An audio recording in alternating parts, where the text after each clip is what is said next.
अब देखो देखो देखो देखो, एलेक्स के लिए अंडा आ रहा है। और अंडे के लिए देखो एलेक्स, देखो देखो देखो देखो, ये देखो अंडे के लिए कहीं भी भाग जाता है ये।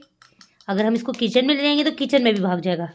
अंडे के लिए देखो ये, वो देखो देखो देखो देखो, एलेक्स को अंडा कितना प्यारा है। ये देखो कचौरी में हाथ लगा रहा है।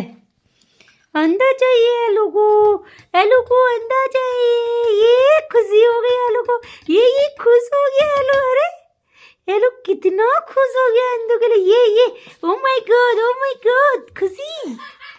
ये देखो देखो देखो देखो, ये देखो देखो देखो, एलू को अंडा चाहिए था।